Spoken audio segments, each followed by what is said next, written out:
Before we get into the deep stuff, let's give some basics or some things I want to do inquire from the others.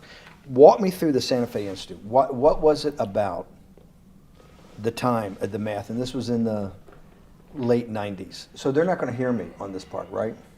We're going to do it both ways? It will not be on the video, but we do have you recorded. Fine. Remember, when you're answering on these questions, I'm not in the shot, and they're never going to hear my voice. So a little bit you got to repeat in your answer, you got to repeat what my question was. Oh, a little bit. Okay. Santa Fe Institute.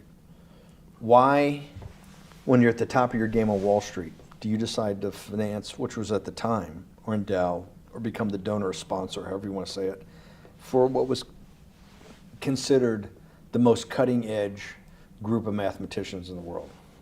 Action. So Santa Fe Institute in the late 80s, early 90s, I was interested, I was on the board of Rockefeller.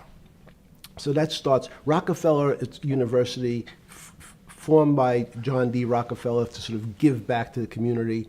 It's east side of Manhattan, except it was old. It was sort of old-fashioned. They were talking about medicine, and medicine by itself was, again, subject to the ideas of science. They were trying to use science to find cures for disease. And I said, no, we need to do something different. We need to start interdisciplinary work. In most... How did a schmuck like you get on the board of Rockefeller? What year was that? I don't remember. Late, I think 89 and 91. So that's one of the most prestigious research places in the world, correct? Yes. Okay, how did a guy like you get on the board of a blue blood, internationally known, hard research, Nobel Prize winners all over the place? How do they pick a guy like you, a trader from, or basically some guy from Bear Stearns? Good question. So I was asked to be on the board of Rockefeller. And I think it was, I was on the board of Rockefeller. There was a money manager who said, Rockefeller needs someone with financial expertise because the university is growing and there's lots of new things. You have to, again, we go back to the original discussion the last time. Up until the mid-'80s or sort of early mid-'70s, the most important thing was your name. If you were Rockefeller, you already were considered to be brilliant. If you were head of General Motors, it was your reputation. It was who you knew, who your family was, what was your character. And then in the mid-'70s, basically, if you remember, you probably had a calculator. It was very advanced in those days to have a Texas Instrument calculator, where it could, by putting in the numbers, it would multiply for you to do square roots. And that was the first, and everyone who had a calculator was already advanced on Wall Street. A simple calculator, almost like your accountant. The most important parts of business were really now going to calculations. So it's not only mathematics, but it's things that could be calculated. Reputation couldn't be calculated. I could give you, are you a 10 on a reputation scale, an 8? What does it mean to have a measurement of your reputation? We'll get to that later. But places like Rockefeller needed someone to say, look, we're entering a different world where numbers and the numbers of companies, portfolio management was going to be balanced, it was going to be statistical. Jeffrey, could you come on the board? Potentially sit on the finance committee, Nancy Kissinger and a bunch of other people. And David Rockefeller and I got along very well. He was this unbelievable human being. Respectful to everyone. He introduced his driver as his colleague, not his driver. He would never say, this is my driver. He said, it's my colleague. And David started to explain to me world politics. So David would say, Jeffrey, money is going to be sort of the most important things. People don't understand money. You seem to have this knack for money. I said to David, tell me about your life. What was the worst and the best part of your life? So David said, when I grew up, everyone knew I was a Rockefeller. They didn't know that my father told me he would not leave me a dime. No money. But every time we went out to eat, me and my 5 friends in school, they would leave me the bill. They would expect me to pick up the check because I was a Rockefeller. And he said, I was chairman of Chase Bank. And he said, I remember like it was yesterday, one of the headlines in Time magazine said, David, please fire yourself. So he thought that there was a world that existed that would be a combination of both politics and business and leadership. What do I mean? He formed something called the Trilateral Commission. The Trilateral Commission is some spooky stuff. People said it was something, the Illuminati, there's some mystery about it, people that ran the world. It was politicians, but David said most countries, the politicians get elected for 4 years or 8 years, separate from the royal families in England or in the Middle East. Someone's there for 4 years and then they're not there anymore. The most important people to have stability and consistency would be businessmen. So he formed this Trilateral Commission of businessmen and politicians from 3 major continents. So it was the North Americans, the Europeans, and the Asians. So he said to me, would you like to be on the Trilateral Commission? Now, I was 30 years old, 32 years old. I said, great. And he said, well, you have to fill out this application so they have your bio. And I looked at the list of people, and it was Bill Clinton, former president of the United States, Paul Volcker, every great leader in America, the Asians, the Japanese, and with a very long description of their history. And they asked me to fill in what I would like to have written. And I wrote Jeffrey Epstein, comma, just a good kid, which I thought was funny, nobody else did. So in answer to your question, at that time I recognized around the world that monies and currencies were not really well understood. But again, it was only numbers. So numbers, and I'll get to the fact that it was bad thinking. Numbers are very good. Are most people that you meet, even on the Trilateral Commission, when you meet most people, do you find most leaders financially illiterate, economically illiterate? Most political leaders don't come out of a background of finance. Most political leaders come out of a background of being popular. So in some of the countries, in some of the African countries, for example, they might have been a military person. They were a general. In some of the African countries, they might have been a disc jockey. Or in our country, they would have been an actor. The knowledge of money they don't have expertise, they have no degrees in finance. They really, and this is one of the major problems, their expertise, if they have any financial knowledge, is of their own checking account or bank account and filling in their own taxes. So many world leaders who don't really have a financial underpinning make fundamental errors when it comes to money on a country or institutional level. Let me give you an example. If you, Mr. Bannon, if I said your assets increased last year, you'd say, that sounds pretty good. And I'd say, what does that mean to you? You'd say, well, I have more money. I guess I'm wealthier. I'd say yes. And if your debt increased, would you feel wealthier or poorer? You'd say, well, I don't want to have increased debt. I don't like the idea of that sound, increased debt. Now, that and world leaders understand when their assets go up, they feel better. However, institutions like banks, things that people don't really understand are financial underpinnings of banks. When I say your bank, Mr. Bannon, you have the Bannon Bank, you doubled your assets. Sounds good, but what does it really mean? It means people owe you more money. You don't have any more money. What? Yeah. A bank's assets are how much it is owed by other people. That's crazy. So if the bank goes from a $2 billion of assets to $10 billion, it means people owe it an additional $8 billion, but their assets have gone up. So the terminology of assets and liabilities is different for banks. It's not natural. And what most people, and you ask questions about world leaders, there's many people, I think your old boss Mercer understood, there's a fundamental part of money which is called fractionalized banking. And fractionalized banking is something that finance people understand, and the people on the street, and when I say people on the street, that's where I was when I started on Wall Street, would find it impossible to believe. Impossible. Why? Bannon Bank, I give you $1, just one single dollar.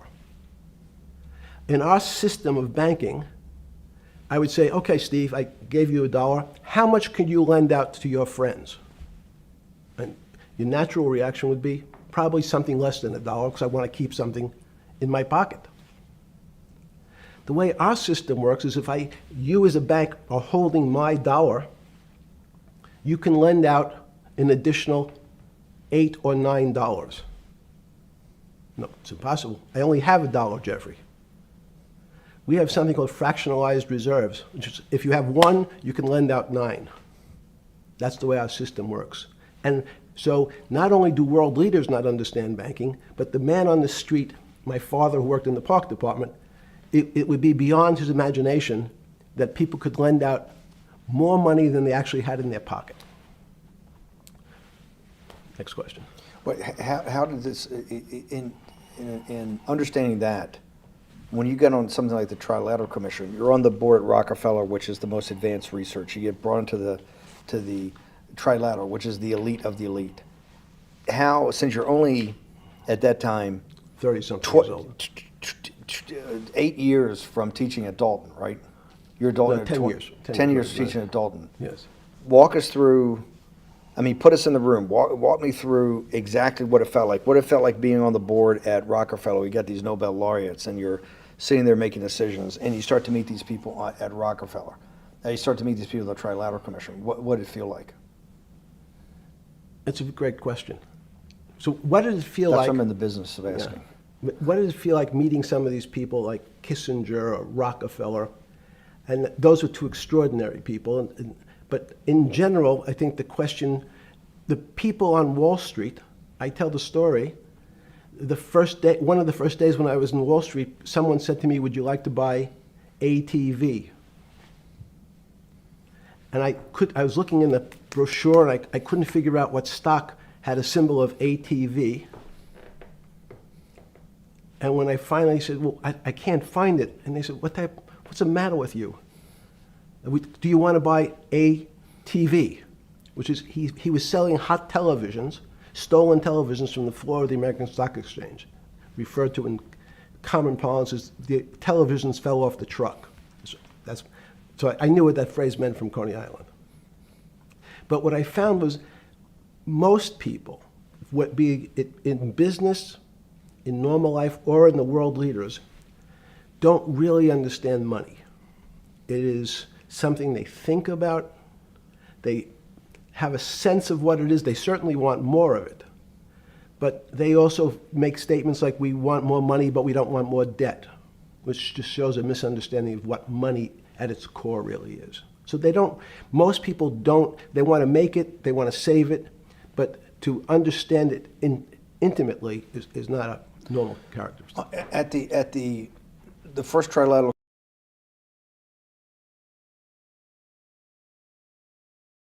or something?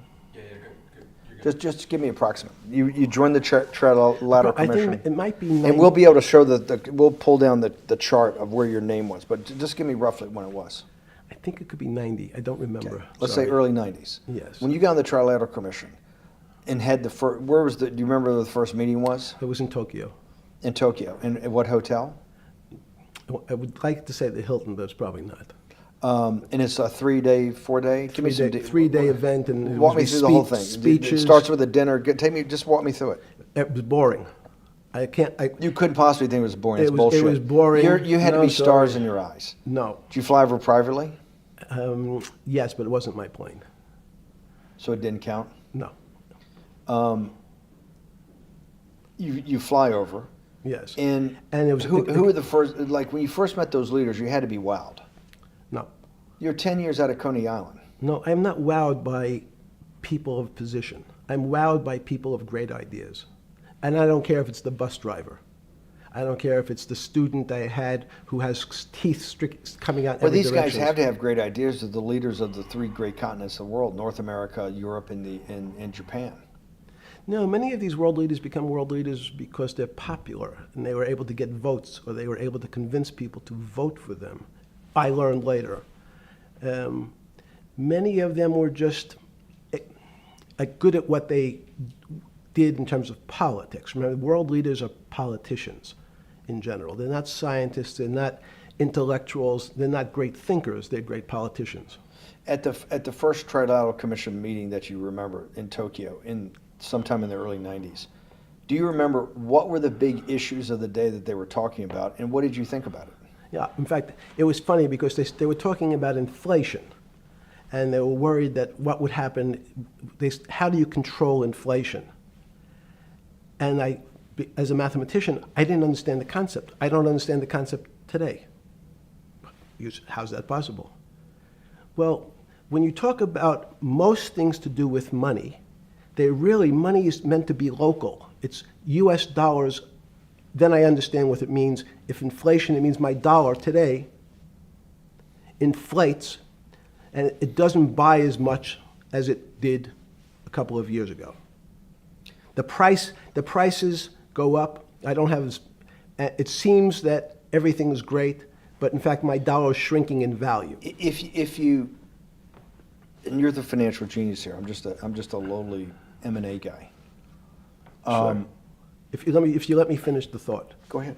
So if you're in America, you can feel inflation. Your salary's gone up, but you can't buy the same car. In fact, it starts to feel weird because the value. That's why I wanted to ask the question then. This is my point. Sure. The people who live and breathe this, the central banks, have been haunted by the specter of inflation since the late 70s. Yes. First off, tell our audience, how did that happen? The two great financial events in the 20th century, I'm not going to get to the 21st, were the great inflation in Europe after World War I, the Great Depression, the hyperinflation in Germany that led to the rise of Hitler, and then this inflation in the mid-70s. Before you go to explain inflation, why is this specter of inflation always the central thing in central bankers' minds? Because it goes back to the first concept I said, the weird concept of fractionalized reserves. The system is not well understood. And most systems, in fact, are not well understood. We don't know how our digestive system. Stop. This is I impossible. understand. This is impossible. The world banking system, the world currency system, the world monetary system has to be so well understood by the Greenspans of the world and the Bernankes of the world and you, right? The currency traders, the guys making billion-dollar bets every day. The legendary guy on Wall Street in the late 90s, Salomon Brothers. Lou Ranieri? No, the guy that wrote the money. Michael Lewis? Marius Poker? Yeah, Marius Poker. Who's that about? That great trader. Lou Ranieri. No, it wasn't Lou, the guy that ran the desk. Yeah. That eventually ran the hedge fund that went long-term capital. Yes, I don't remember. Who's the guy? I want to say, I don't remember. Yeah. I'm sorry.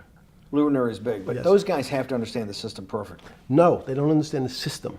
They understand the local part of the system. So, for example, why is not only inflation, most bankers are terrified if the public understood that the bank really doesn't have their money at any one time. One of the things during the Depression, there were runs on the bank. The reason the banks don't keep much money in the actual bank is they assume that not everyone's going to want their money on the same day. So it's not really the fear of inflation. The fear is a run on the bank. Everybody wants to take out something that doesn't really exist. Inflation is tied to interest rates. It's a more complicated example. But when your money doesn't buy the same amount of product this year than it did last year, if it buys less and less, like it happened, you used the term hyperinflation. There's certain countries that are not managed well, like in Africa at the current, a $100 billion bill, $100 billion bill in Zimbabwe is worth 1 American cent. That's the perfect example of hyperinflation. It goes up, it doubles every day. So people are afraid that their value in the system starts to break down. But so if I said to you, does your doctor understand your body system? You'd say, well, I hope so, because I want him to keep me healthy. But you could have a kidney infection, you could have a heart attack, you could have a broken knee. There's lots of pieces of this system. And in fact, when you ask the question, very few doctors understand your entire body. There's a specialist for your knee, there's a specialist for your polynoidal cyst, there's a specialist for your head, and now we have specialists in different areas. So and I'm going to get to your first question about Santa Fe Institute. The world economy and your body are both comprised of little systems interacting with each other and making one big system. This is what's stunning for all the little guys out there, the populist movement, the little guys that haven't had a pay raise in 30 years. They think that these elites, have everything. The guys in the room making the decisions, the party at Davos guys. You're sitting there, you don't think many people today really understand the complexity and really all the moving pieces and how they interconnect to the world's financial system. No, not only don't they understand the complexity, and that goes back to Santa Fe Institute was an attempt of trying to see if there was a way to mathematize, formularize, or algorithmically understand what the term complexity means. That goes back to the original question. Complex systems are complex by definition. But there's not necessarily, it's not one level of complexity. As we might say, well, our fingers are complex, the movements, the muscles of our hands, but it's not as complex as the blood system. Now I have a circulatory system. I have systems on top of systems, so that there's no one group of or person that really understands the way the body works. There's no one group that understands the way the financial systems work. You might understand U.S. bond market. Now you've asked about the trade of long-term capital. That was a bond fund, very small part of this very complex system. So the goal of the Santa Fe Institute was to see, is there a way to get in, somehow understand how complex systems interact? Fast forward, Steve, to today, where Google and these other engine companies, the other tech companies, are trying to build artificial intelligence. The strangest thing that they've found, one of the strangest things, is that the systems that they design, this artificial intelligence, which a lot of people have heard about, is they design a bunch of systems. They're called neural nets. The term simply taken out of brain work, neurons in the brain. Nets because they actually look like a net. They put in some inputs. The computers work, spit out an answer. Sounds normal to you. It's because you're thinking about that calculator you had in 1976 on your desk. When you ask the person who designed the system, how did it come to that answer? How did your neural net, can you show me the calculations? They say, no, we don't know. We don't know how the thing we designed actually came up with that answer. That's pretty strange. They take the same neural net now and they put it in front of a video game. No learning, nothing. They said to the computer, they say, sit in front of your video game and learn how to play. It seems the computer learns better than any human in history, faster than any human in history, beats any human in history, but when you ask the designer how did it do it, no one knows. It just did it. So that's the first little touch of things that we already have gotten to a place where we don't understand it and we built it. On Sunday afternoon, September 14th, 2008, where were you? Sorry? It was the night they put Lehman Brothers in bankruptcy in London. I was in jail. Seriously? Yes. So the financial crisis of 2008 happened when you were in jail? Yes. Oh, this is going to be so amazing. This is going to be so amazing. I take it you didn't have your Wall Street Journal dropped off to you in the morning, your Financial Times. No. How did you hear about how did you hear about, because I want I forgot about this, but yes. I'm trying to get, this is going to be amazing. Let's go back and do that again. Sunday afternoon, because I want to find out about people, the geniuses understanding the complexity of the financial system. Because I think the best example we have is the financial crisis, the crash of 2008. Sunday afternoon, September 14th, I think it was, 2008, is when they were working feverishly in Midtown Manhattan at the Lehman Brothers offices and at various law firms around town, and with the Secretary of Treasury in the Federal Reserve, what they're going to do with Lehman. They decided they weren't going to save it. And so they prepared to put it into bankruptcy at the open of the market in London the next day. How did you hear about what was going to happen to Lehman Brothers, and what did you immediately think when you heard they was going to be put into bankruptcy? I'm glad you asked that question. I was in solitary confinement September 14th. And again, some of the public stories about the wonderful time I had in jail and my work release, which didn't come till months after. I'd been there since June in an 8x10 cell with a bed in the back, a 6-foot bed in the back, a chrome sink with a toilet attached to it, and a little piece of metal sticking out that was supposed to act as a table. Now, since I was in jail, there were no books. Why? There's no library. No library, but you're in jail. No, I was in jail, not prison. So in jail, I was in a place which was called the Special Housing Unit, which is for the roughest, toughest, meanest people. They had put me there, they said, for my own protection. So I was in a 8x10 cell with a little slit in the door where they would serve my food on a tray about 9 inches by 4 inches. And then as soon as I finished eating, they would take the tray and close it down. And one of the guards said, do you understand there's Wall Street's crashing. I'm worried about my pension fund. What should I do? And I said, sorry, Wall Street's crashing? What's happened? And he said, there's some crisis and some companies are going bankrupt. I said, are you sure? And he said, yeah, it's all over the papers. We're all terrified we're going to lose our life savings because we have either a 401k or our pension funds. We don't know anything about money. Mr. Epstein, can you tell us, like, what's going on? Am I going to be able to afford my children's education? Am I going to be bankrupt like this company called Lehman Brothers? And there's another company in the front page today called Bear Stearns. Oh, no, I said.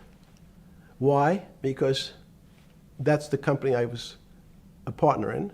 And in fact, that was a company I had a very large investment in. So, as a great story, I didn't have my Wall Street Journal, but in the early mornings, you're allowed to make 2 phone calls, collect. And when you pick up the phone, you can dial a number, and when the person picks up, they say, you're getting a call from the Palm Beach County Jail.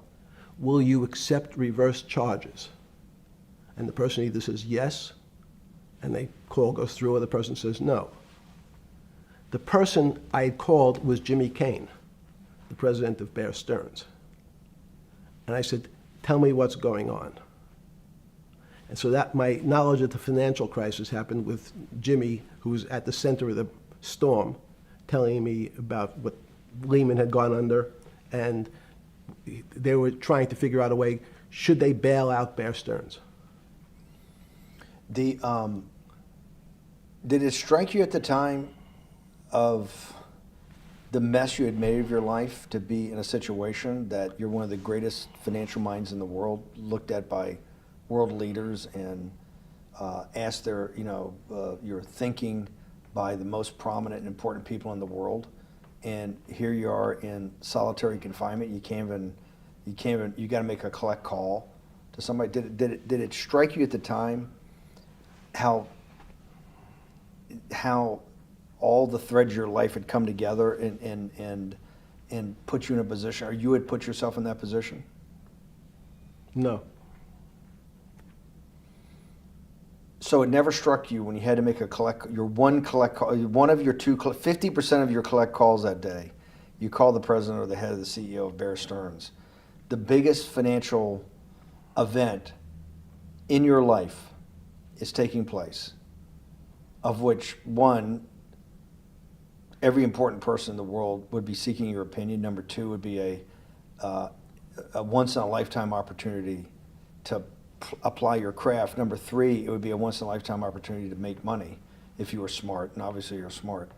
You're telling me here, truthfully, that it never hit you at all of how you'd ended up in a place where you had to make a collect phone call from a jail cell that was 6x9 with a steel bed and your food being passed in through a slot. The question you want to ask is, who was the other call to? Okay. Who was the other call to? The other call was to my friend at J.P. Morgan, who was then, I didn't know it at the time, trying to buy Bear Stearns. So at one point, I had two phones. It was difficult because they're afraid people are going to hang themselves with the phone cord. So they don't actually come together and they're pretty short. So I was actually going between two phones talking to Bear Stearns and J.P. Morgan at the same time. So I found it amusing. And it never struck you about how to end up in a situation like this? No, that would be probably means I would be too self-aware. You can't possibly expect me to believe this. I know. I don't believe it. It's no, it Even can't, it can't as be, it can't. You're telling me that during that day, you never had a moment you sat there and go, what the fuck have I done with my life that I'm in a 6x9 jail cell when I should be on a trading desk, or I should be in my $250 million greatest townhouse in New York City, taking calls from the king of Saudi Arabia, the president of China, the head of Russia, the president of the United States, to save the world's population from a financial debacle. You honestly expect me to believe that never happened? You're suggesting I was somewhat depressed, and how could this happen to me? I'm not saying depressed. I'm saying a moment of awareness of how could I get myself into this situation. No, I would just say how strange that this happens. It's strange. I'm wearing a jumpsuit and flip-flops. What given color to was me. the jumpsuit? Brown. Brown. Brown jumpsuit. Yes. I notice I don't see you in a lot of brown. No. Brown jumpsuit and flip-flops. Flip-flops, yes. With no access to books, no access to newspapers, No access to anything. You had lived on information. Except my Almond Joy bars. I had extra Almond Joy bars. Did you eat Almond Joy bars and things like that because you're afraid of what the cooks did to your food? Yes. Is that because of that you were in for the crimes that you were in for? No, it was just in fact, I Is was... it because you're wealthy? Yes. How did you know that? Well, people would constantly come, if I was passing by or have to go for my medical, people would either ask to borrow money or make some other types of comments about... In the beginning... What were the comments? At the beginning, what were the comments? It serves you fucking rich guys right that you're here next to me. There was nothing about your crimes. No. So all this rumor you hear all the time about people in prison that commit the type of crimes you commit, you're saying in your personal thing is not true. No. It was all because you were rich. Yes. And it was all because they wanted to borrow money. Or get advice. Yes. Where they get advice to stock go long. Yes, Are you telling me is this time to buy? You're telling me in solitary confinement they're interested in going long? Yeah. They want to know what What does that say stocks... about human nature? Well, what I think the people find, one of the reasons they wanted to keep me in solitary confinement was they're afraid that everybody would want to know which stocks to buy. But what happened was, after this crisis, now it's on the front page of every newspaper. I don't want to lose this day. Sorry. When you first heard that, was it Bear Stearns had been kicked into bankruptcy, 6 months before? No, this is the same time. This is part of the same deal. I thought, no. Bear Stearns, they saved Bear Stearns and didn't save Lehman Brothers. That's right. it. They 6 months before they had bailed out Bear Stearns. But Bear Stearns was still a zombie, A shell of its former a self. former self. But they had quote unquote saved it. They admit. Why did they make the decision in your mind? Why did Hank Paulson and Bernanke what's this concept of moral hazard? Explain to the audience what moral hazard is, and why did they save Bear Stearns 6 months before, and why did the smartest guys in the room decide not to save Lehman Brothers? It's a good question. The real issue is I'd have to go back when you have these systems to the way your doctor responds to any type of emergency in your body. If they might decide to save your kidneys and let your gallbladder go because the gallbladder is less important to your overall system. If at that time, even it's not that long ago, the boogeyman was when said, well, what really happened? Jeffrey, what really happened? What is this financial crisis? And, some of the progressives and the right wing blame it on the banks. It was the banks' fault. And it's the fault of this very esoteric, unknown concept of derivatives. It was really the derivatives that caused this financial crisis because the derivatives got somehow out of control and in the Mickey Mouse. And that was the way you started your road to a billionaire went right through derivatives. Yes. But derivatives were not the cause. Derivatives were not the cause at all. It's like saying your hair was the cause of your heart attack because it was on top of your head. So what was the cause? There isn't, let me say, there's no one specific cause. These are system collapses. So many times when they have to make your death certificate, when you say, well, what did he die from? They'll say heart failure. But if you say, what was the cause of his heart failure? Well, he had low blood pressure, his sugar was high, he was diabetic, he had all these other problems. But they say, no, we need a word on your death certificate. Did he die from brain damage? Did he die from heart failure? That's the financial crisis. Many people said, well, what caused it? They wrote, like on its death certificate, derivatives. But derivatives are not a fundamental cause of anything. Was it Sunday or Monday? I take it was Monday morning when you made your two collect calls and you were talking to Bear Stearns on one hand and Morgan Stanley on the other. J.P. Morgan. J.P. Morgan. That was Monday morning. Did you, Jeffrey, being one of the financial geniuses in the world, did you understand what Lehman Brothers going into bankruptcy, the domino effect, that by Thursday the financial system would be under such extremis that if it didn't have $1 trillion cash infusion in the United States, it might collapse? Did you know that at the time? Did you view that at the time? Yes. You did? Yeah. Why? Again, I don't want to bore you or the audience with the idea of it's a medical procedure, but you had system failures. So you'd recognize that if I said to you, did you realize when your father was on the ground and he was clutching his chest and he couldn't breathe, it was a bad situation, he could die. That's how I saw it. Did you immediately think about the commercial paper market? I mean, the mechanical triggers that actually you had to blow through these circuit boards. Did you know the circuits? Did you understand the circuits? Or did you have a concept of the circuits that were going to get blown through? Yes, but only because of an analogy to a body. And in fact, from my telephones against the wall with my little metal wires, because the next day I talked to another person in Washington about the issues of what I thought was happening, and I made the same discussion about the... They were at the Treasury Department? Yes.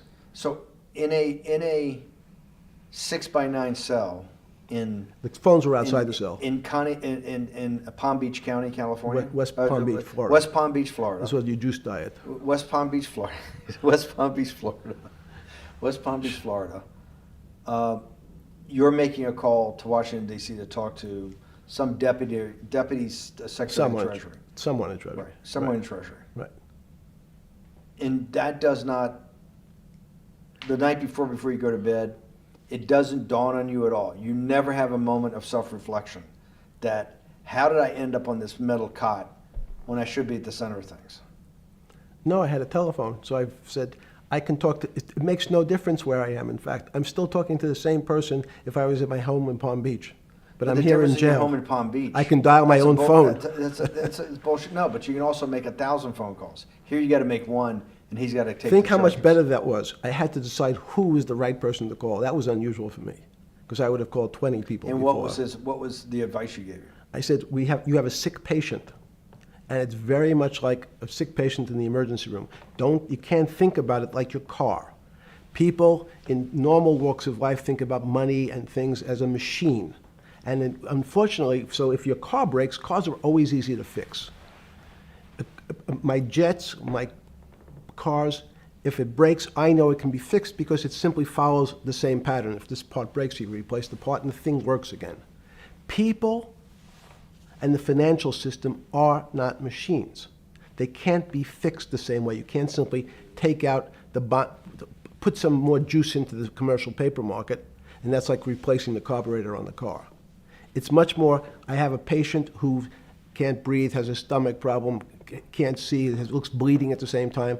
What do I do first? I have to think about it as a system. Where's the most logical place? What's the most dangerous place? If your heart stopped, we have to start your heart again. In the equivalent to the money market, why do I have to start your heart again? I need to get your blood flowing. If your blood stops, you're dead. If liquidity, which is the equivalent of blood in the financial system, dries up. Once liquidity is basically cash, putting cash into the Forget system. about what it is. Okay.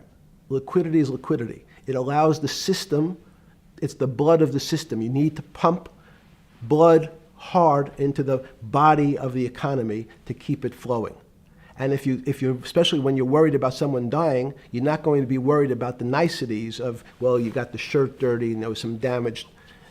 Pump in that blood, keep that heart When you pumping talked to the person in Treasury on Tuesday, the 16th, did you get a feeling as you were sitting in your 6x9 jail cell in West Palm Beach, Florida, that they were on top of things? No, you can't. It's impossible to be on top of things. There's no such thing. It's, again, the doctor watching the patient die. You hopefully have some confidence that he's seen it before. He recognizes that there are some steps he has to take first before he bandages the guy's finger or worries about what shoes he has on. So you hope that the people in charge, your doctors who are working on the emergency patient, have enough experience and, frankly, judgment to try to keep the patient alive. Did you think that they had those things, patience and judgment? They had pretty good judgment, and you needed a lot of luck, just like in the dead patient. You need to, hopefully you put that blood in and it's not too late. And you make some mistakes, but you have to know you're going to have to give it a shock. In the run-up to the September crash of 2008, Yeah. I guess you weren't occupied with finance. That whole summer, how long had you been in jail? Went to jail June 30th. So the entire summer. Yes. Before you went into jail, you were still very active in the financial markets. Yes. When I say active, you trade currencies every day, you trade stocks every day. When people, I don't do any. someone like you, or you give advice to people to trade stocks or trade currencies. I don't trade every day. I think that's, like Woody Allen said, you can't beat the bank. So I try to pick my spots. George Soros picked his spot when the pound collapsed. This would have been a great money-making opportunity that passed me by when I was in jail, but that's not how I think. In the run-up to that, in the spring of 2008, that's when Bear Stearns got in problems, I think, in the spring of 2008, and they decided to bail it out. Did the Bear Stearns guys talk to you for advice at that time, in the big crisis in Bear Stearns? No, but see, again, unbeknownst to most people, and it's easy to blame people for the financial crisis, like you'd blame someone for giving your father the drink before he had his heart attack. But what really happened, the real enemy of the finance system was Bill Clinton.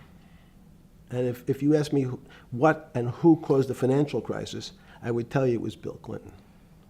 Because of what Bob Rubin and he did to deregulate the financial system? No. Because as of the last time we had our 60-minute interview, you talked to me about home ownership. and you asked me whether everyone should own a home. And I told you, no, it's too risky. So the financial collapse of 2008 is because of hardworking African Americans, Hispanics, and whites who wanted to have a ownership stake in the society that all rests on their shoulders. They're the culprits. No, not at all.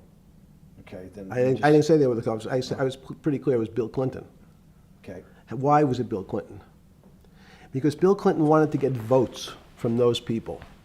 And he sold them the idea that instead of renting in a house, and historically the values of houses have gone up, and he said, you guys in these local communities who haven't been able to afford a house before, I'm going to show you a way. I'm going to give you a way because I'm sure I'll get your vote that you can own a house because I want your vote.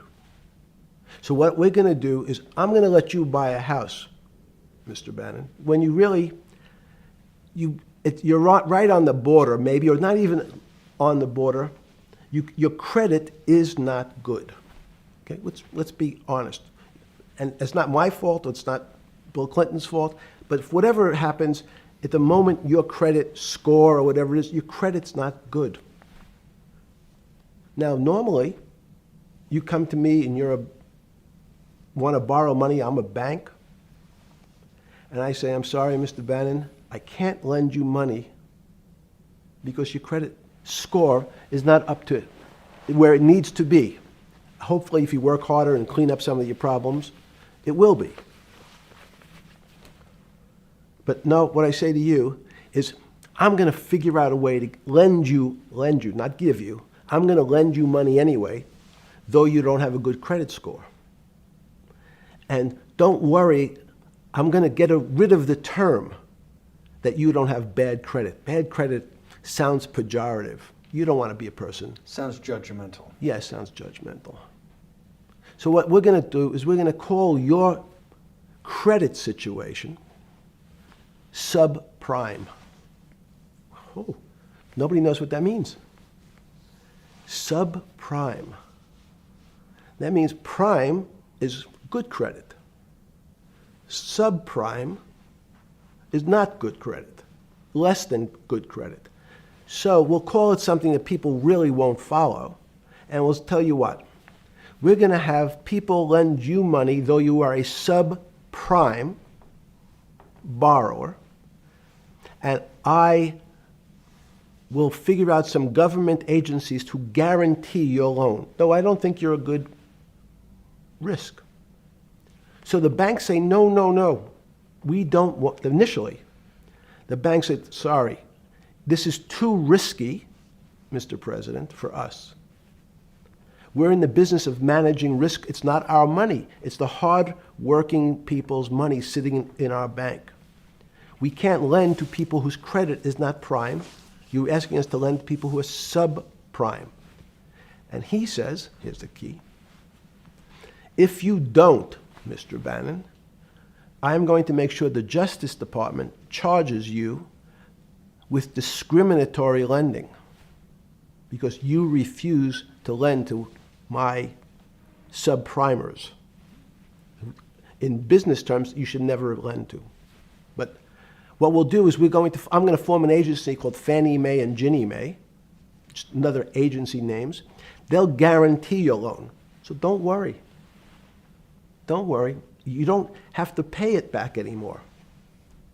Even though and maybe you don't even have to work as hard anymore. That's probably a harsh statement, but these players, these two big firms, Fannie Mae, will guarantee the fact that that bank will receive its money. Now, the bank says, wow, best deal in history.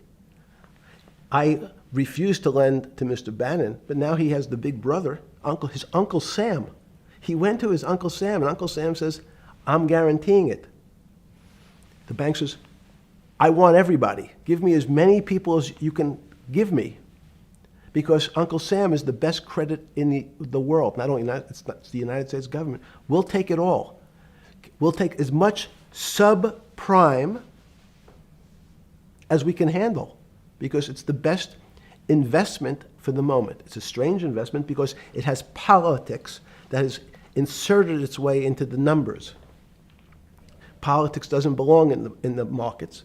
But now we're going to have, I want the votes, we'll make guarantees that you who can't get a house normally will be able to get a house from the bank. The bank says, this is the best deal in history. We will package 100, 300, 1,000 of you subprimers, and we'll sell it off to somebody else. And the whole system becomes mired in subprime mortgages. That's becomes the issue. What do you mean mired? There's just Well- too much supply, it's a supply-demand problem? You get too much supply? No, it's a very good question. What does too much supply mean? Well, then you get to people, go back to your first question to me. Government leaders. Government leaders know if they're good, and they can do mathematics, they can balance their checkbooks. So certain people in Congress said, well, how do you value these subprime mortgages? The banks say we've been valuing them the same way we've always valued them for the past 20 years. The accounting firms, there's something in this country called GAAP accounting, which is a standard type of accounting. And we account for them the same way we've always accounted for them. If we paid $1,000 for your mortgage last night, when we put it on our books today, we're going to say its value is $1,000. It makes sense. I paid for it what's its value? It's $1,000. That's what I paid for it last night. No. The Congress people said, that's not really a good answer, you know. That doesn't give us confidence that you know what you're doing. Because what happens if you have to sell it tomorrow morning? Something's happened and you have to sell it. Remember, there's kinds of stress tests. Would you be able to value it at what you paid for it the day before? And Wall Street says, that's not the way you can think about this. This is crazy. We always value things at the cost from the day before. And they changed the accounting method, in essence, to say not what it was worth yesterday, but if I have to sell, what would it be worth? That's impossible. So what happens is every bank now has to value something they bought yesterday at lower than they paid. Never before in 20 years did they have to do this. So something they bought at 1,000, on their books was 1,000, is now 990. That starts to, you asked the question about what did I start to think about. Something's 1,000 and 990, this person now has to value it at 980. When did you first start to get nervous, understanding Bill Clinton in all this? Did you change glasses? Yes. Okay. I changed shirt. I saw that black. Are you okay with the? Yeah, great. I think we're gonna have all kinds of changes. I'm experimenting. Okay. When did you get a feeling? Did you ever anticipate before it happened something like 2008 could happen? No. How could that be? Because it's the word, I can beat it to death, is that it's very much like would I anticipate I'll have a heart attack tomorrow? Unlikely. Was 2008 a heart attack or a stroke? Debilitating. It's a better, it was both. But why was it both? Because in fact, as I said, the blood was getting dried up in the system, and the head, which is sort of the central bank, wasn't working. So to some extent, it was a combination. It was a crisis. Did you see that building up over time?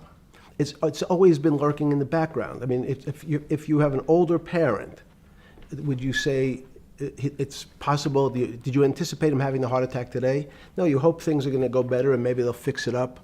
The system was getting too complex, and it wasn't based on derivatives, because what people keep forgetting, and as I was just explaining, Wall Street, and in many professions, including Wall Street makes it sound complicated. They don't want the little guy to understand what they do because they make so much money and they don't do very much. So they couch it in words like derivative and stock options and commodity futures and different types of contracts. It's all fairly, everyone is capable of understanding it. It is not complicated.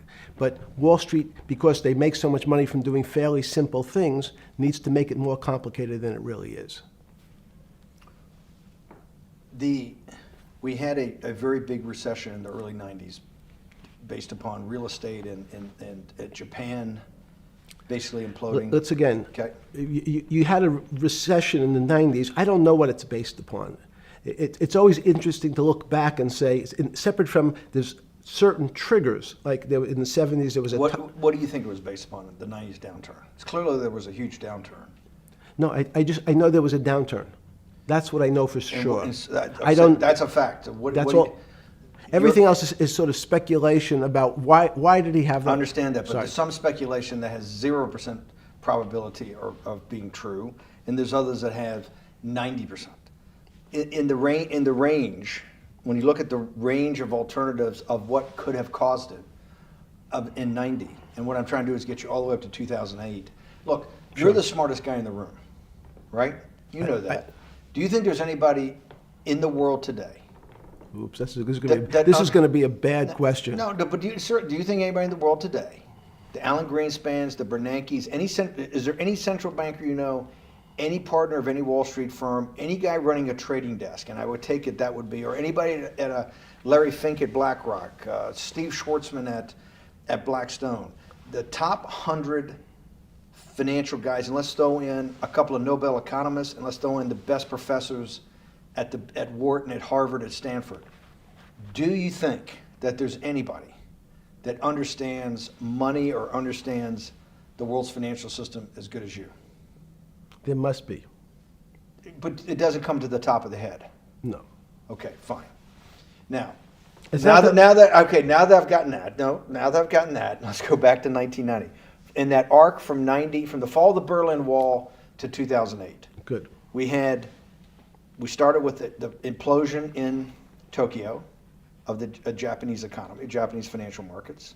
We had the huge run-up in internet stocks, right? We had the implosion of that in 2000. The bankruptcy of Drexel Burnham in 90. Mm-hmm. Implosion of Japan, huge run-up in equity markets for the internet, implosion of the internet in 2000, 10 years later roughly. Mm-hmm. And then this run-up through the Iraq War and all that, the run-up to 2008. Every 10 years, it seems like, we're in some sort of 10 years before the 1990s was the 70s. You sound like an astrologer. Okay. And not a finance person. I'm not going to be a mathematician. It just seems to me a pattern of every 10 years. That's misleading. That's exactly right. Because people like to see patterns. People like to see patterns where there are none. So a pattern of a financial crisis every 10 years is just in my mind. Yes. Long-term capital, that had to be bailed out back in the late 90s when everybody panicked. And that wasn't that bailout today would look small, and it was $5 billion or was $30 billion. Businesses fail all the time. But long-term capital, the Federal Reserve stepped in. But I'm saying people go bad. Things go bad all the time. Yes, you're correct. The audience is watching this, the little guys, they go bankrupt all the time and nobody gives a shit. You know why? They're a little guy. But when long-term capital management goes bankrupt, or Bear Stearns goes bankrupt, or Lehman Brothers goes bankrupt, people care because it's an unfair characterization. Why do you say that? Because again, it's the complexity of the situation. If you think about you have a complex system. You have your body. Now, in fact, the little guy is my finger. This is. And Bear Stearns is your heart. That's correct. The banking system is my heart. The system, I can't risk my because remember, it's not only my. You haven't been able to name. Hang on. You haven't. Hang on. No, hang on. I was trying to hang. I wanted to see if the hang on worked. No. You haven't been able. You're not good enough yet. You're like junior wizard trying to do it. You haven't. Yes. I'll say, since we can't name another guy that's as good as you. Now, there may be a couple out there. You're not bragging. You're humble. It had to be sometime. Please tell me there was some time before you went to jail and basically got cut off from daily information in the summer of 2008, that you started to get very nervous that this complex system, that something was deeply wrong? Okay, first, let's go back. When I say no one understands the system better than I do, it doesn't mean I You always understand. sound like a doctor. You're afraid he's going to get sued for giving a thing. Yes, you're not, no. gonna, you're No, not no, taking no. on any liability. There's no contingent Yes. liability here for Yeah, your no, answers. no, no. But the word understand is the problem. Okay. I don't understand the system. So I don't understand the financial Will you system. please stop? You cannot sit here and Yeah, tell no, me. no. What we just went through, I'll go through again. The hedge fund managers, the money managers, the central bankers, the commercial bankers, the heads of the investment banks, the heads of all the trading desks, the top economists, and I'll throw in the business school lecturers at Stanford. Of all the top 200, 250, you can't name at the top of your head the guys are at least at your level. You have to understand it somewhat. No. Sorry. We all don't understand it. No one understands it. It's a miracle. It's that's part of the problem. It's impossible to understand. That word understand simply means if this happens here, that will happen there. It's predictable. Understanding means it's predictable. It's not predictable. That's the problem. In complex systems, that was the fascination. Is there a way to tease out some level of predictability? So No, in fact, you would ask the question, it's a great question, which was it a stroke or a heart attack? Now, most people don't know that before they were going to have a stroke, they had a stroke. They just have a stroke. Do they understand why? In hindsight, you go back and you can make lots of explanations. It might sound good, and if you're talking to the working man, you're using language that he'll never understand. It's complex, so he, just like going to his doctor, he says he has a gastrointestinal problem, or he has diverticulitis, as opposed to saying, you had a stomach ache, you ate bad food. People don't like to say it in normal, everyman terms. The system had a stroke, and we don't know why. But you just, okay. Okay. Hardworking people, and there's a great social benefit, would you not agree, with having people having ownership in the system? When you say ownership in the system, it doesn't mean. Let's start over, because. Okay. So flip Sorry. over your phone too, because Yes. I don't want anyone to see Yes. on your phone. So maybe flip it down or something. Yeah, Yeah, who knows what the fuck comes up with that phone? that's correct. We don't want to send you. KSA. I can't not believe I've got the magic moment when you're in fucking prison or jail, wherever the fuck it is, It's in crazy. solitary. Now, there's a funny part to that we missed, which is So said. go ahead, tell it. The funny part is Yeah. what you asked me. Is there anything funnier than that? No, For no. black humor, it's I don't make any black comments. Sorry. You asked me what I was wearing. That's right. You're too wrapped up in the Me Too movement. Yes. So I was wearing a brown jumper and a brown pair of pants given to me by the jail with the word trustee on the back. Because you had qualified to be a trustee? Well, the funny part was it was spelled Trusty. So I wasn't really sure. I'd been a trustee in many different operations, but it was the first time it was actually printed on my back and spelled incorrectly.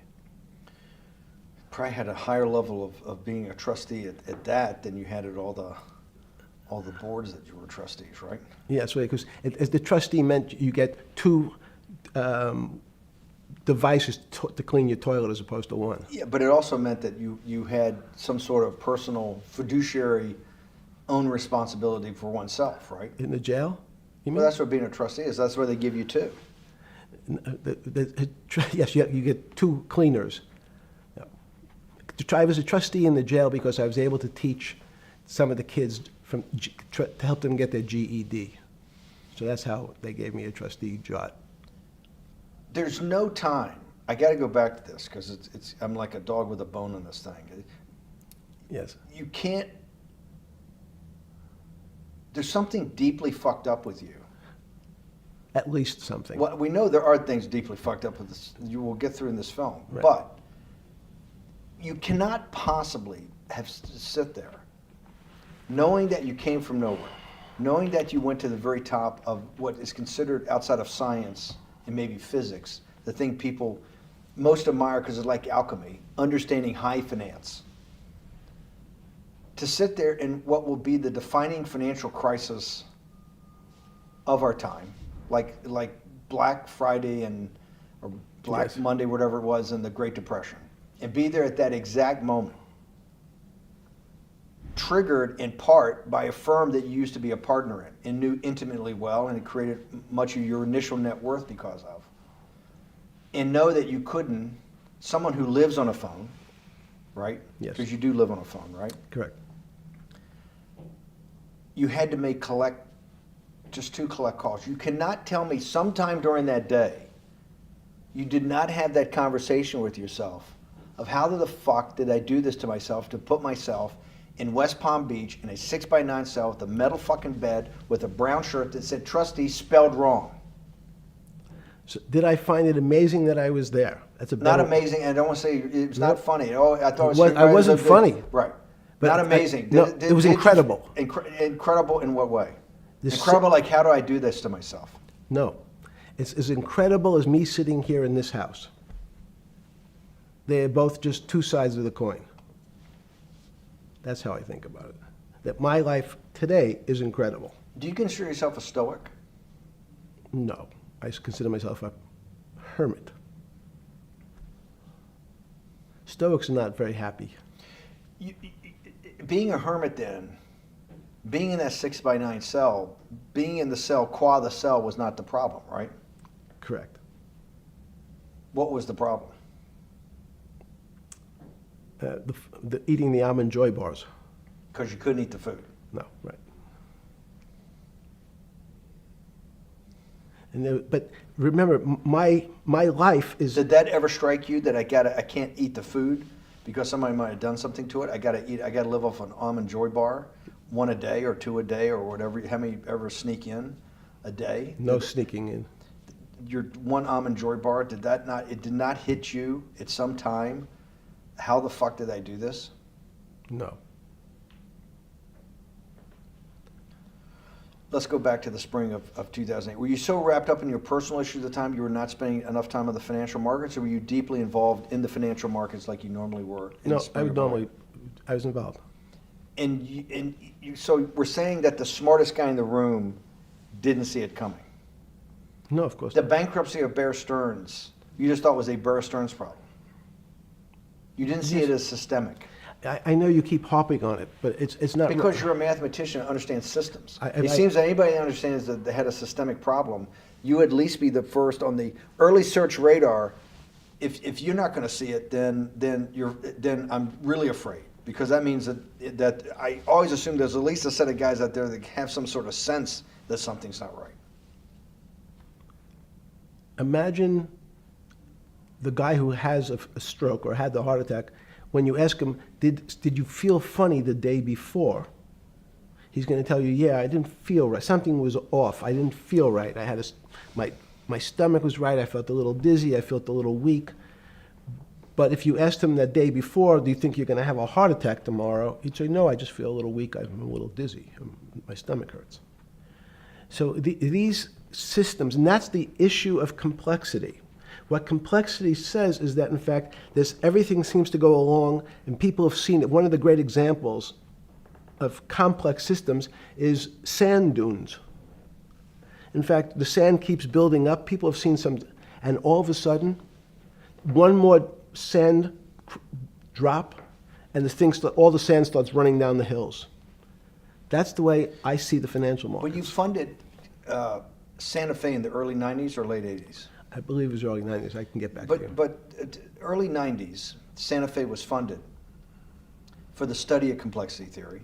It was studied with math. So let's back up. So why did I buy a ranch in New Mexico in 1993? So that gives you some sense. So I would have funded it in 1990. Los Alamos, which was the high energy lab up in New Mexico, was losing all its scientists. And They were Los closing- Alamos, it was where Oppenheimer and where a lot of the nuclear weapons program, the bomb. That's original when the bomb. Manhattan Project. Manhattan Project Yes. was Yes, sir. as Los Alamos, and you bought your property out in New Mexico to be near that? Yes, because the scientists were going to be, they cut the funding for high energy physics. But the people who worked in Los Alamos would still be in the Santa Fe area. They cut that because this was the Cold War dividend, right? I don't remember exactly why. It was because, again, people thought that physics and high-energy physics really wasn't that important. Because that was about nuclear weapons. No, it was because they decided, which may be not right. This was the same time that Murray Gell-Mann came up with the term quark, Q-U-A-R-K. He picked it out of an old poem, the word quark. But it was mysterious. So they were starting to understand in the 90s that our world of the physics world, there was things that were just unexplainable. They called it strange things. You gave it a name. You gave it some characteristics. You called it had charm. It was one of the terms. It had a charm. It had a flavor. It had a color. But no one, Mr. Bannon, understood what it was. Just like the financial system. And you wanted to investigate that. I wanted to see if we could build tools so others smarter than me could help investigate it. And that was the beginning of your concept of the Santa Fe Institute. Yes. And Santa Fe Institute was founded to do study in this type of... Can these areas of strange things be described by some form of mathematics? So that's what I'm trying to get at. The foundational thought, the organizing principle of Santa Fe, yes, in the high physics lab at Los Alamos, right, which had been the headquarters of Manhattan, and the Trinity Project, right, the bomb. Yes. So you're talking about the elite, the high priest Of physics. of physics. Yes, sir. Which high priest of physics, some subset of that is also mathematics. Yes, they're both similar. Project out. One of the tools you want to do is to make sure that in this complex system, the finance system, I'm doing a lot of this for philanthropy and a lot for the good of mankind, but also to be able to understand this complex system, the most complex outside of maybe our body, of the financial world. Yes. Did they create tools, or were you smarter in than the mid-aughts, 15 years later, than you had been then because of work that was done at Santa Fe? No. It was great. But in fact, most of the money, most of my philanthropy in the area of can you describe things that appear to be unexplainable by mathematics, and can you fund people who have new ideas? And unfortunately, when someone thinks they've been able to, there was a man, Stuart Kaufman, when they think that, okay, I figured out how to be able to predict the unpredictable, what appears to other people to be unpredictable. But my system, in those days it was called genetic algorithms, can predict what things will happen, and they all want to make money. So they use their systems to try to figure out, they know they have figured out the way to make money because they figured out the unexplainable. They try, they go bankrupt, and we start again. So with a cold view, what I've come to realize is that the attempt to mathematize, formularize, or what in your prior work, to understand what really is, in today's world, still unexplainable, is impossible. They're miracles. Your first head of Santa Fe was Christopher Langdon, I think. Langdon from Australia. But Murray Gell-Mann was Murray really Gell-Mann was the funder. He was the rock. Yes, he was the rock. He was a Nobel Prize winner? Yes. Yes, and a wonderful guy. He came out and helped us with the Biosphere 2 project. He came with Chris Langdon. Yes. Chris Langdon was the operator, the day-to-day guy. Chris was doing artificial life. Right. Murray tried to lead his own artificial life. Yes. When Chris came to Biosphere 2 for the first big conference we had in 1994, he was one of the most impressive guys there among all the world's elite. Kew Gardens, the Lawrence Livermore lab, the labs at Sandia, all the major universities, Lamont Doherty, all the big Earth observatories, Woods Hole. What set Langdon apart, I thought, and the reason I invited Santa Fe to be part of it, was Langdon actually made a presentation that everything, and he was making this to scientists, a lot of marine biologists, a lot of people that were just beginning, Wally Broker and people who were just beginning the study of climate change, at that time called global warming. That he made this compelling presentation that everything's really mathematics. Yes. It's all just back to math. And you have to, all these experiments you do, you're not, one of the reasons they're not considered by the high priest in physics as being real experiments is that they don't have a mathematical basis to it, and everything has a mathematical basis to it.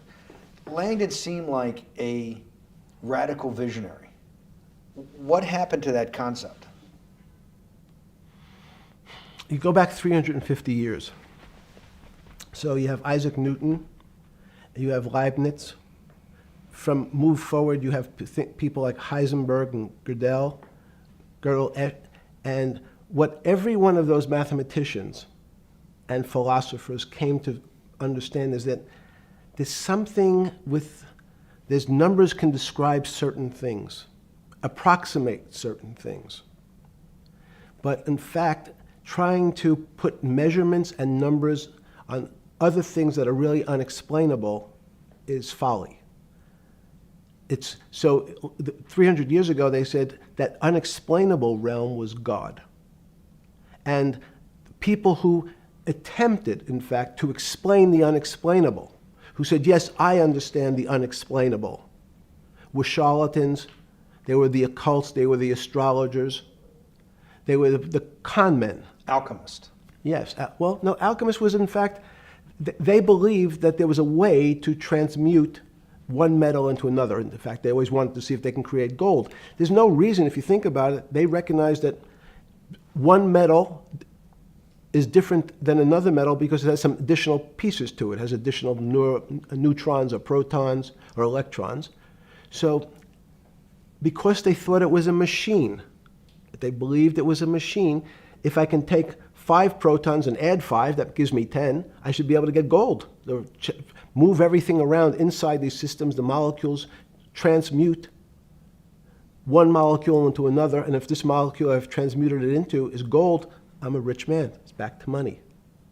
But there's something strange happens. Isaac Newton says, this is really weird. If I want to push a ball on the table, I have to touch it. Maybe I have to blow on it. But I actually have to push one side of the ball or the book to move that side. I'm pushing here, and obviously this thing is what appears to us humans to be solid, so it moves as one thing. But the only way to get something to move was to touch it or put a force against it. Okay, seems to make sense. Everybody has that experience. I want to lift a glass, I lift it. If I want to push a ball, I push it. If I want to pull a ball, I pull it. But he recognized when the ball fell off the table, it went in a different direction. How's that possible? Nobody pushed the ball down. And he says, this is crazy. Why did the ball go down? I didn't push it. I just let it go.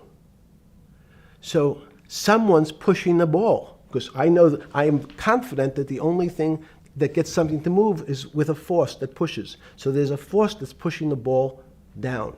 In fact, he called it gravity. He measured how fast it was pulled, but never was able to explain why it happened. How is it? What is gravity? It's this. Everybody says, well, why did the ball fall to the ground? Because gravity took it. But what's gravity? That's, as Feynman would say, that's the name of the thing. We have no idea what it is. This goes to Santa Fe. They were trying to explain the unexplainable. Can we measure? Can we figure out a way to predict the stock markets using these types of chaos complexity? Before we get there, let's walk back through it. Let's go back to Newton.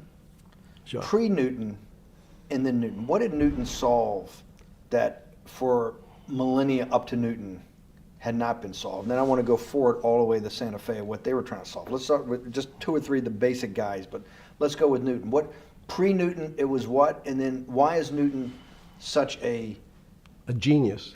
In the, I think mathematically they told me one time, I've seen there's been 115 billion people roughly that have lived on the earth.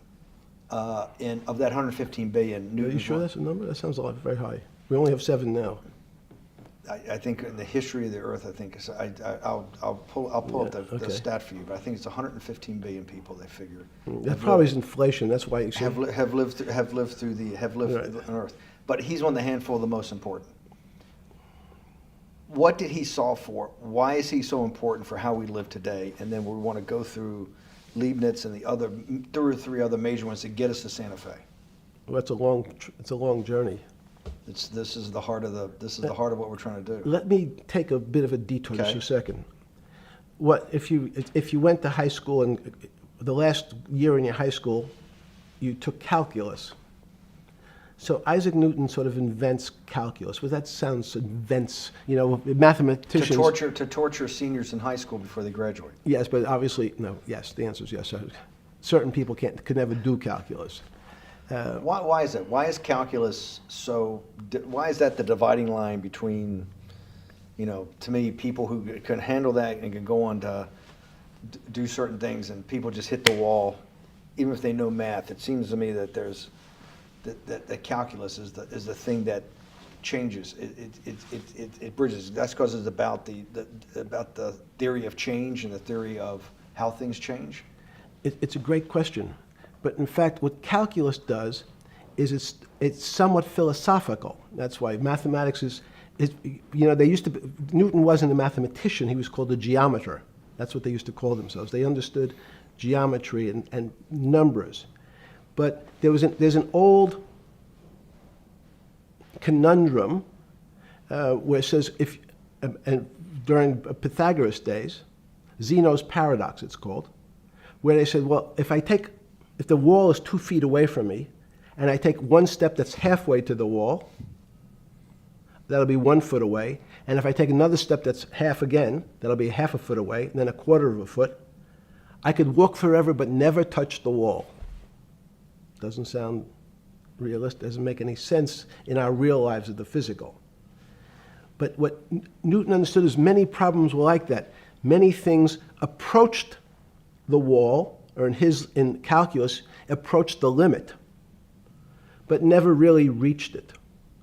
So he said, it's okay, you don't have to reach it. We can do lots of the mathematics as if it was so close, it was almost there. And we could do lots of mathematics almost being at the limit. And this is really important, Steve, for today. Because most of the science up until today was things that are starting to approach the limit. You were taught in high school that if you had 1 divided by 0, if you remember your high school algebra, you were told, what's the answer to that? Is there an answer to 1 divided by 0? No, if you were in high school, I'd say, stay away from it. It's the boogeyman. You could write it down as it's undefined. It's not able to be determined. There's a bunch of things. But in fact, 1 divided by 0 is a strange things happen. It's a world of the strange. And what I'll explain to you after is that when you get 1 divided by 0, you get into a world we don't know what happens. The answer is it's not explainable. We can call it things like undetermined. We can have a convention to say it's X, Y, or Z. But in real life, we don't know what happens when you are actually at the limit. So Newton thought the same concept is that the limits were God. You got close to God, but you could never be God. He had this sort of religious interpretation. Okay, I want to go back to Newton. Why is Newton such a big dividing line in mankind's history? What is it about Newton? What is it about what he tried to solve? What did they not know beforehand? And because we live to a degree in a Newtonian universe, although I realized later subparticle atomic physics, but at least for a while it was Newtonian. So what's the dividing line? Why is he so important? Why is he an inflection point in mankind's movement from the swamp to the stars? It's a great question. Stars were by Kepler. What Newton starts to allow us to do is to make accurate predictions. Remember that we've talked about that with money, about the things in our physical world, how cars, he didn't have cars, how horse carriages moved, how bowling balls moved, how pool cues and pool table balls. Had people tried to solve that before Newton? Had Many, people many. tried it? Heraclitus or Plotinus, Pythagoras, had these greats that we hear about, had they tried to solve the same problem? Not the same problem. They tried to again, what Pythagoras does, he starts to figure out this relationships in triangles. For example, everyone knows the a squared plus b squared is equal to c squared. That Pythagorean theorem, which is basically says these shapes in a triangle, each side of the triangle has a fixed relationship with the other two sides. That's strange. He knew, again, but it was all numbers. This was a system of things in the physical world, and Pythagoras says we can start putting numbers on things that help you predict how they will behave. You can add two triangles and make a square, some different shapes. They were looking at geometric forms. Newton says, well, I want to know how planets move. I want to know how things around me move. Can we find formulas? Can I find formulas that explain what I see in the physical world, how physical things interact and how they describe one another? Again, the fact that two things, two solid masses, for some very strange, unknown reason, unknown today, attract one another, no matter what they are. People have seen the experiment. You hang something, two little metal balls from a string, they move towards each other. In fact, they move towards each other was very specific. So when you drop the ball to the floor of this room, Newton says, in fact, the room came up a bit to meet the ball. The room moved. It's imperceptible. You can't really perceive that motion, but they attracted each other with certain ratios. So he started to be able to measure things in the physical world. And that was great advances. It also, now you wanted to move very quickly. Unfortunately, most people, especially in the 20th century, 19th century, said, well, like Newton, let's measure everything.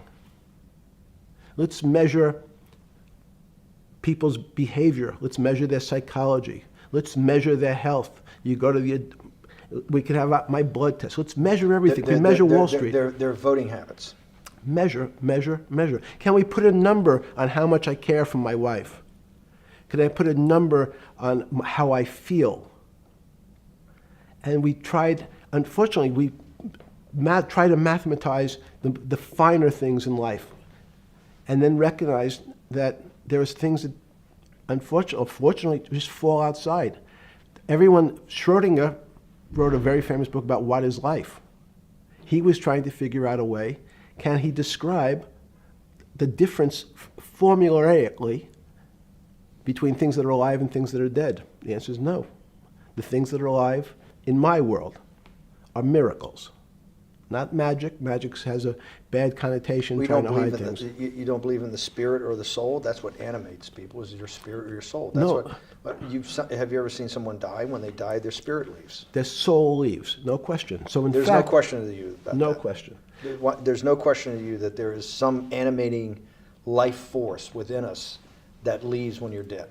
Yes, in fact, I refer to the soul. This obviously a certain the questions in the past, even Because during people would normally think you were soulless. So Thank you. But have you talk about you actually believe in it and have done some thinking about it is pretty shocking in its own right, isn't it?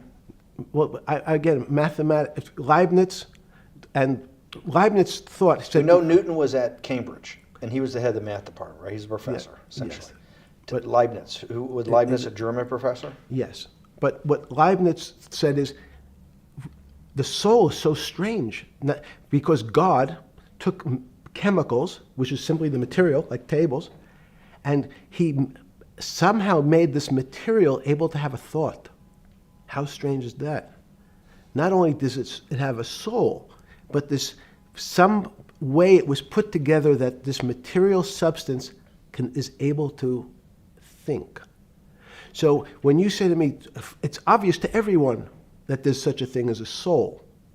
Now, if you're part of the Charlatanville, you'll try to explain it to people. The soul I describe as the dark matter of the brain.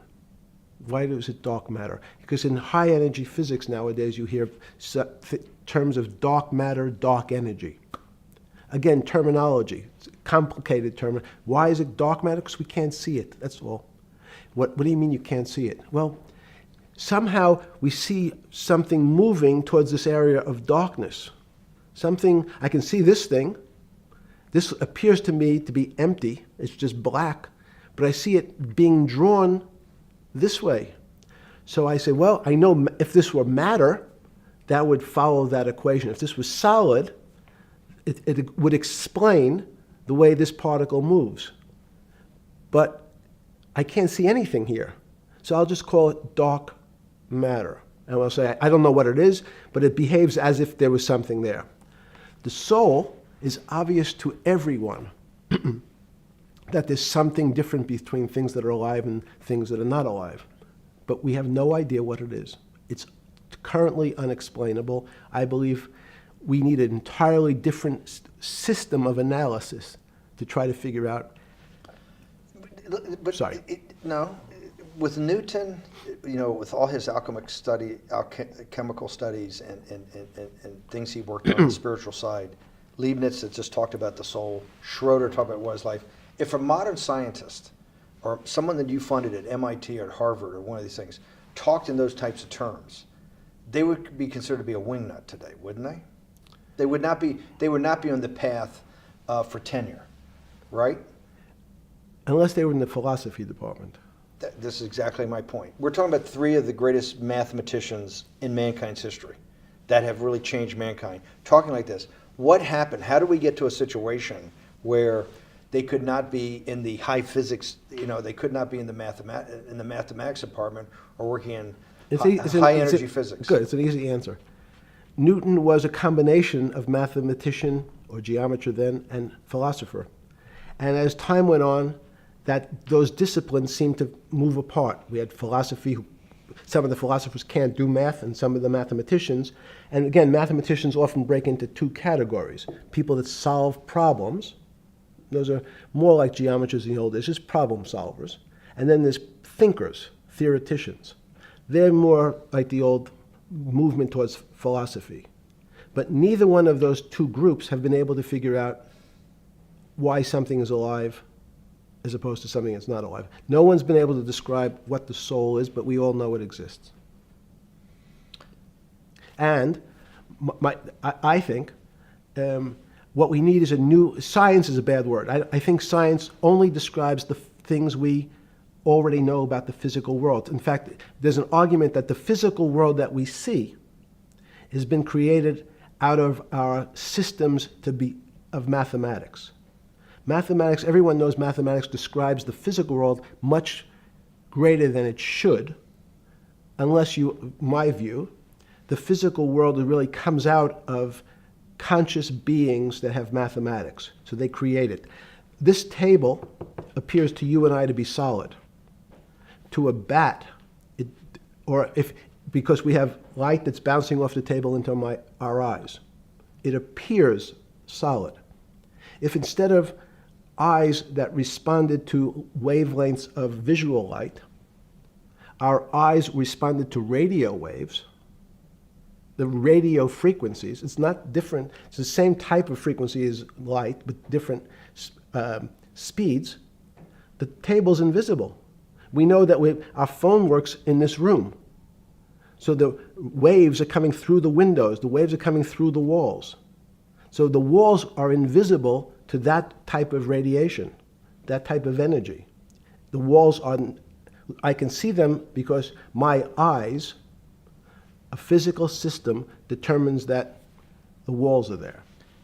You, with Murray Geldman, you founded, or with the original donor, and had the idea of Santa Fe Institute. In 10 or 15 years later, that effort to study the complexity of systems mathematically. Yes. Was it's a total failure. Yes. A total failure. Total failure. Why is that? It's the failure of science because, in fact, if to some extent science doesn't describe romance. I don't know why I'm attracted to somebody. I don't know. People are attracted to each other, and everyone has the same feeling. They've seen someone walk in the room, and they say, "Oh, that person gives me a creepy feeling." Science has tried to describe. Science doesn't describe what creepy feelings means. They just know it's a creepy feeling. I think women as I said the last time, have an intuitive sense. What is intuitive? They have intuition, they have feelings, and they're able to deal in the realm of things that men, especially men like myself, find unexplainable. They have women have intuition, men see things a bit differently. Men want to measure everything, women are not really that interested in measuring. In what you're saying in macro terms, you actually think science, mathematics, maybe ultimately technology is moving to that more intuitive. I think science and math are old-fashioned. And unfortunately, people are still taught that they have to learn algebra in school and certain things in school, as opposed to learning to have an emotional. Is this what Larry Summers was trying to get at? Maybe he didn't say it perfectly enough, but what he was trying to get to in that system, the systems we study today, the way mathematics is either taught or understood, that women just haven't gotten up to the highest realms of engineering or physics or mathematics because of that. And you're actually implying that there's a either new branch of science, or we've hit an inflection point like in Newton that's going to go in a. Newton took mankind in a different direction because he was able to measure. Then you had subatomic, non-Newtonian physics later. Are you saying that you think there's another developing field that's coming up that may take us, I don't know how many decades to get our hands around, but that's what's evolving out of this? Yes. Yeah. In fact, I think that mathematics, it's not the end of science. Every year someone says it's the end of, we can't discover everything. There's lots to discover with relationship to the physical world, but we know a lot already. In respect to the unexplainable world, we almost know nothing. Women, again, sense it. And instead of Larry Summers, I won't digress too much, but Howard Gardner early on said, there's not one form of intelligence. It's not mathematical intelligence. There's emotional intelligence, this kinesthetic intelligence. There's this argument that I reject that black people are less intelligent than white people. It's not true. We know, for example, that if I was in the forest and I had to run from the lion or figure out a way not to be eaten, and my competition is a local African, I'm the one who's getting eaten because they have the intelligence to deal with their local environment. So it's just different. It's not better, it's not worse, but there's many differences amongst different types of people. And so people have different intelligences, and they excel in some intelligences usually, and less so in others. When did it come to, because the world of high finance is a world of pure reason, or is it a lot of emotion and gut checks and on trading desk and central banks when these decisions get made? Is it that high church, like the high church of science of high energy physics, or is it as much emotion that comes in as much as the mathematics and the reason? It's a great question. I think if you talk to really experienced and successful traders and you ask them how they know what's going on, they can't give you an answer. They don't know. They feel it. They can feel the way the market's moving. They can feel the way the stock's moving. And that these are not very well-defined terms. It's difficult to put in mathematics terms, how did I feel it? You could look back and make guesses what I was seeing. But great traders feel it and then act on their feelings. That's the difference. Many people feel it but are afraid because they want a mathematical justification before they take that next step. When you first got on the trading desk at Bear Stearns in the late 70s or mid 70s, were you shocked by how little actual understanding of mathematics that the traders comprehended? Yeah, well, again, we had a Texas Instrument calculator. Most stockbrokers, especially before 1975, if they were good stockbrokers, could add. That's about it. They could multiply. If you could multiply, you were already in the top 15% of stockbrokers. Stockbrokers simply meant there's a story. When I went to the first person, I had no money. And I said, how much money do you make a year? And he said, $400,000. I said, impossible. I'm making $10,000. That's probably more than your family had made in its entire existence. Yes. And he makes it in a year. I said, what do you do? And he said, it's too complicated for you to understand, which is what the main thrust of Wall Street people, they want to tell you it's too complicated. Because if you understood that that person was simply, he had a brother-in-law, in fact, in this case, who ran the pension fund at General Motors. His brother-in-law would call him and say, buy 1,000 IBM. He'd hang up the phone, he'd write it out on a ticket and walk it to a window. That was his entire skill set. Hello, write what my brother-in-law says, walk it to a ticket window. Give me an example when you were on the trading desk in the early days of Bear Stearns of a time that you felt either complete uncertainty or you saw total panic, where something was happening that people couldn't foretell, and that they were like in an airplane cockpit where it's going wrong. Walk us through that. In 1978, I think it was, across the news wires, there had been a collapse of the currency in Thailand. On the other side of the world, had no relationship to me. I wasn't sure where Thailand was. But the fact that a currency, a country's money, had all of a sudden dropped tremendously in value affected the rest of the world's markets. And people panicked because they'd never seen that before. A very small part of a very complex system had a shock throughout the whole system. So prices on Park Avenue apartments, the bond markets, the stock markets, every started to gyrate. You know, there's an old mathematics expression that if a butterfly wings in Mexico make the wrong turn, it spins out, and eventually, by the time it gets to Canada, it turns into a tornado. So these are part of complex systems. So yeah, Wall Street in certain parts. Santa Fe Institute was supposed to actually come up with a formula for that, for the butterfly wings. Why in 15 years did you reach the end of at least that experiment?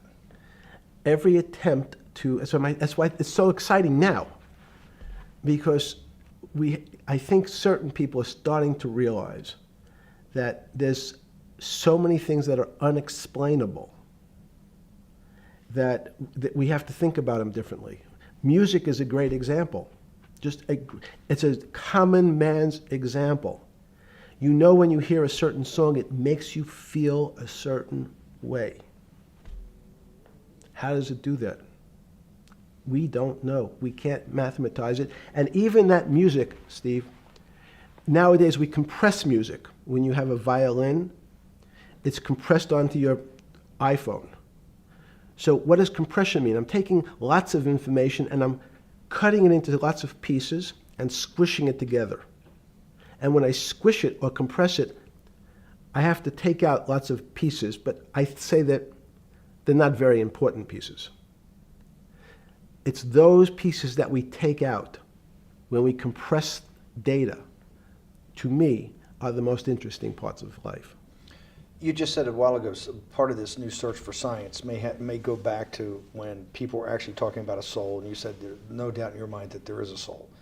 Describe for me what you mean by that. What do you mean by soul? What do you mean soul different than the physical analog body that we're seeing on film right now? It's difficult to describe in words. I mean, I'm not a poet. Poems get a little closer to what that really means. But even the concept of what is life becomes complicated when you deal with plants and seeds. Is a seed alive? I don't know. Certain people would say, no, it's dead. When you're a banana, one of my favorite examples is the banana that's sitting on the countertop in your kitchen today.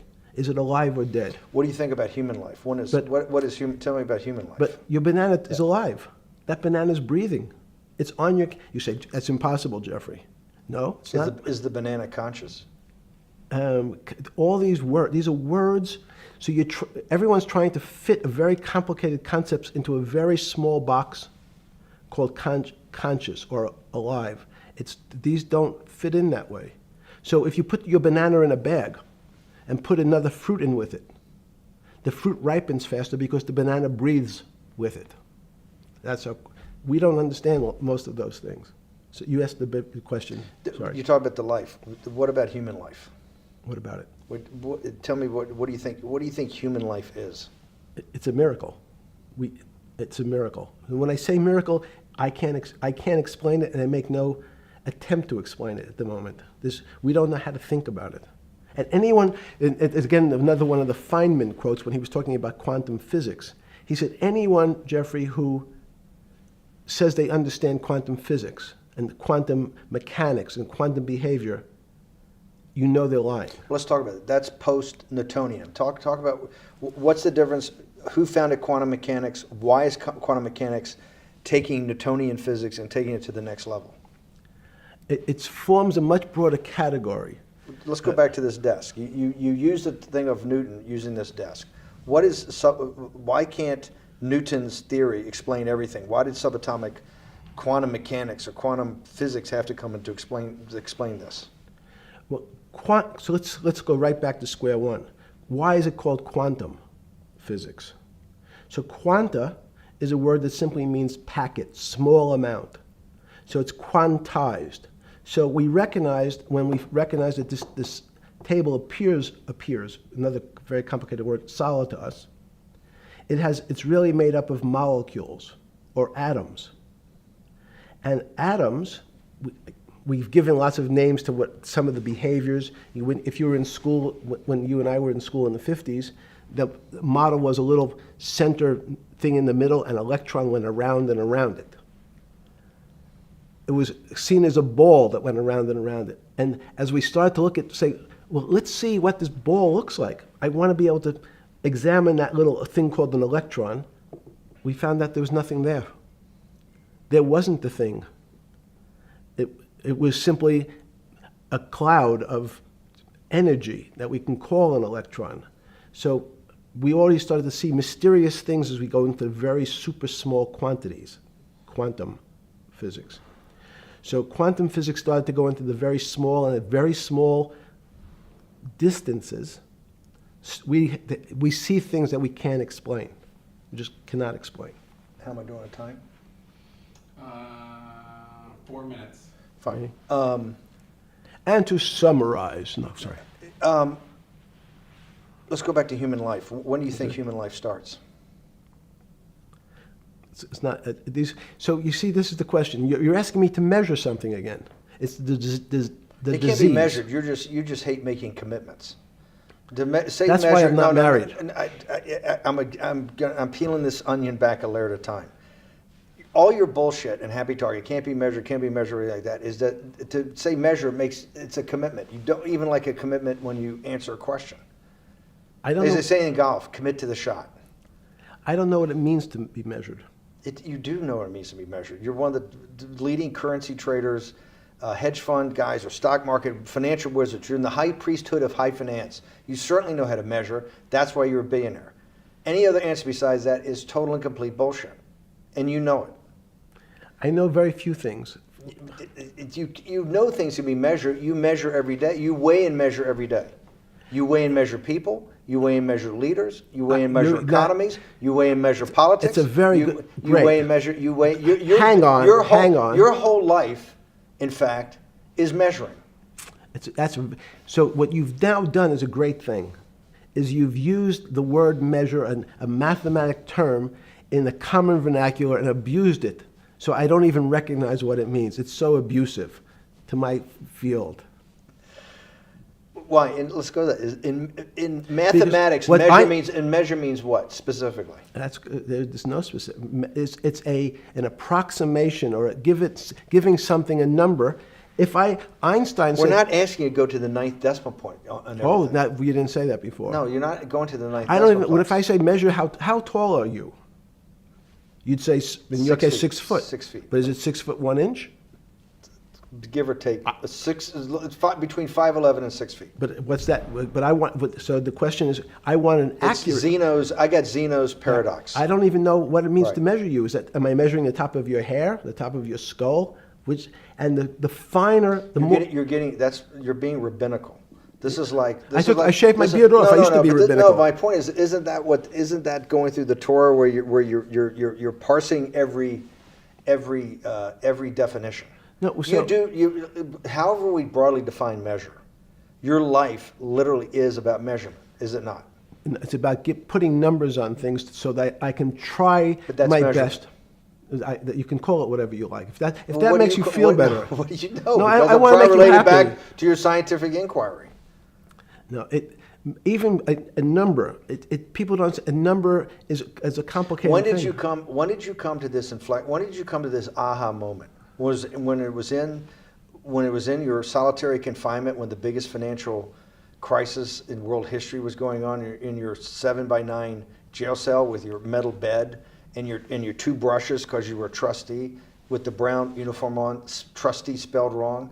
Is that the moment of clarity that you had about science and Newtonian physics and everything that we can measure is really not going to be the way we go forward? It's going to be much more esoteric, emotional intelligence thing. Was that your moment of clarity?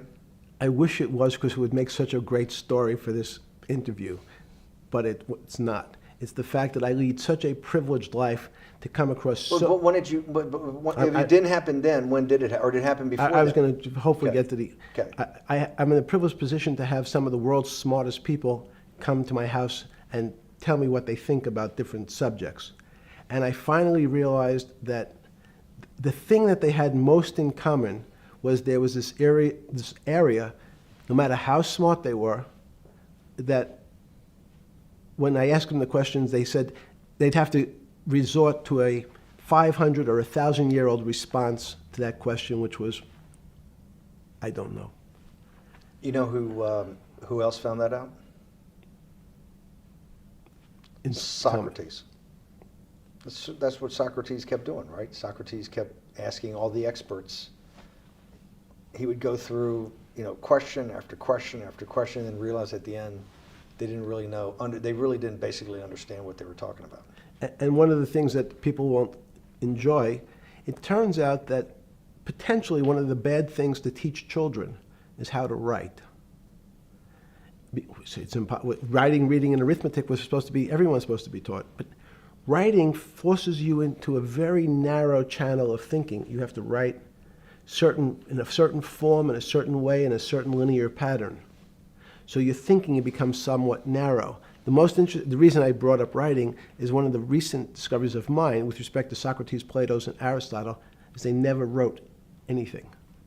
They spoke, and people around who could write wrote.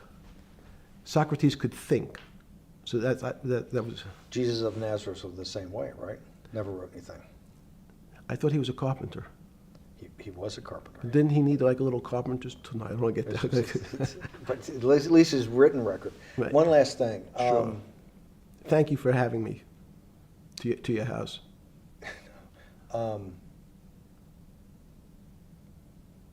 Vegetable juice. Let's go back. Look what vegetable juice does. When did the beginning of that, was there any one aha moment in all these great thinkers? Did it happen before 2008? Was it after? That came up over, I know, many years, but when did you actually realize, hey, something new's got to be developed? Yeah, that's great. Is that because again, I'm privileged enough to have people around me who've given lots of philanthropic gifts to institutions of higher learning, and when I said the impact, how do you judge the impact of your giving? And we sat down and said, no really new ideas have come out. And I realized that, of course, it hasn't come out because we've been looking at using science and mathematics, and it's the wrong tool. It's obvious. Institutions that are set up and try to put forward knowledge and understanding and truth, should they take your money? Derek Bach at Harvard said, taking money for good causes is a good thing. So if Hitler took all the gold out of the teeth of the Jews and said, I want to give this to Heidelberg University to fund the Leibniz chairs so that I can study high energy physics, Derek Bach would say that was fine? Again, these questions are questions where good people on both sides, like your Charlottesville, could differ. I don't know the answer to these questions. So tell us the two. Give us the two answers. The one answer why it shouldn't be, and then the one answer. Derek Bach says, I'll essentially take cash from anybody because I got so many projects, so many good guys, and this is the way I'll do it. So I'm indifferent to where the cash comes from. Money's money. And if I got good guys, I'm the fiduciary that says these are good people and this is good research, okay? I'll take the cash from any source, including you. What's the other argument? Let me give you that. I know in my case, Is your money dirty money? if you live, I just asked a question. Is your money dirty money? no, it's not. So in fact, Why is it not dirty money? because I earned it, a heart. But you earned it. I earned it legally. We went back to this before. You earned Yes. it. You earned it, advising the worst people in the world, right? That do enormous bad things, and just to make more money. So instead of asking me the question, should you take the money? Because I think it's a legitimate question. Do you think it's a legitimate question? Yes, no Why? question.